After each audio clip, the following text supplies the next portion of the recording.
Our core problem is that millions of our people are within a collective state that's called thinking without actually critically thinking. And many fight against those of us who tries to get them to start critically thinking.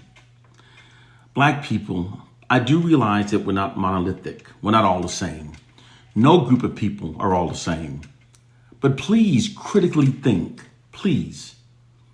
How can you say with absolute certainty that everything that you currently believe are true when everything that you currently believe came not only from history's proven most notoriously deceitful group, but also from those whose power over us is made significantly greater when they keep us believing mental enslaving lies? Given these facts and under these circumstances, to not now question the validity of everything that you currently believe is absolutely ridiculous. This is especially true given that the oppressors have never earned our blind trust. To be more direct, the actual fact is that the group possessing the least credibility to do so are the ones controlling everything that we believe.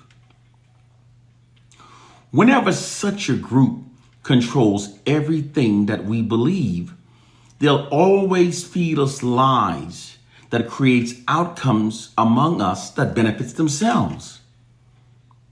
They've always done this to us. They've lied to us from the beginning, and they lied to us about everything. We fell for their lies because we never knew that such level of deceit existed. We didn't even have a name for it. Given these historical facts, and given that they're the ones still controlling what we believe, certainly they're still feeding us lies that makes us think and behave in ways that are against our own self-interest and in ways that instead serve their nefarious agendas against us.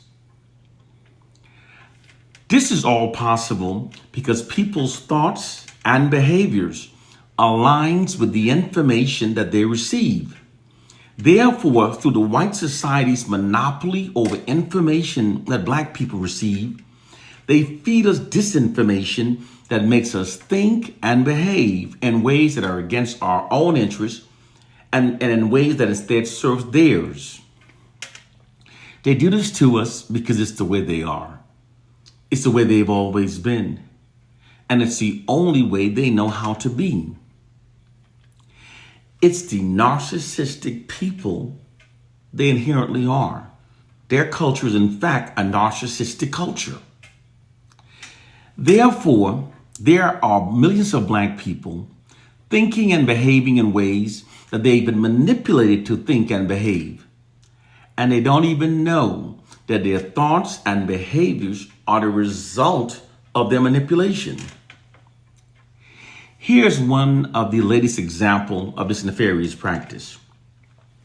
White oppressive forces have co-opted the word woke and deliberately attached it onto movements that are unpopular within the Black communities. In doing so, they've turned the word woke into a negative connotation in the minds of many Black people. Before, the word woke was co-opted by white oppressive forces. It was used within Black communities during our social justice campaigns to refer to an awareness of inequalities, with some urging others to stay woke. Now, many of us are now speaking out against the word woke. These Black people that are now against the word woke have been manipulated to think and behave in ways that are against our own awakening. Therefore, they are thinking in ways that are against our own interests and in ways instead that benefit the system of white supremacy. As I said earlier, that's just one example of what they've done to us. The truth of the matter is that white oppressive forces have millions of Black people literally drowning in lots of false information that are designed to make us think and behave in ways that are against our own interests and in ways that instead serve the system of white supremacy. Black people, wake up to our reality. We never made the N-word ours, and using it does not empower us. The truth are both the opposite on both counts. It was actually white oppressive forces that negatively socially engineered millions of us to call ourselves by the N-word. And using the word actually conditions us to perceive ourselves through a false, inherent, inferior identity that aids the white society in maintaining its social dominance and social capital over us. We must also stop accepting those false ideologies that divides we Africans in the U.S. from Africans in Africa.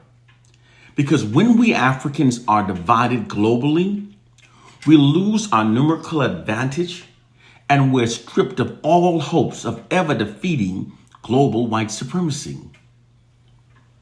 Moreover, we will never liberate ourselves by implementing outdated strategies of foot marches, speeches, or the commemoration of fallen Black martyrs. Nor will the preaching from any of our religious texts, be they Christians, Black Hebrews, or Muslims, rescue our people. We must instead focus our effort on overcoming the white oppressors' fraudulent psychological warfare propaganda campaigns that manipulates millions of Black people to think in ways that are against our own interests and in ways that instead serve the nefarious agendas of white oppressive forces. Is the truth of our plight and condition. Fortunately, throughout generations, the ancestors have always provided us with those they've given the spiritual insight and innate ability to see through the oppressor's maze of lies and that are able to recognize their oppressive tactics. Those of us given this insight to see through the maze of lies and confusion which our enemies have designed for us have a moral obligation to teach the truth to those of us who cannot see the truth. Those of us who are blessed with this gift must teach the truth. Those who know must teach is an African proverb. We must teach the truth, even though millions of our people have been brainwashed to hate those of us who teaches the truth. It's time to elevate your mind above believing falsehood and start learning the truth of our plight and condition. We must overcome the oppressor's monopoly over information that we receive. Their greatest power over us is their ability to create false narratives that are designed to make us think and behave in ways that are against our own interests and in ways that serve their interests, and then impose those narratives upon us, and then have our minds function according to those false narratives. It's the truth of our plight and condition. It's time to wake up to our reality. One love and peace.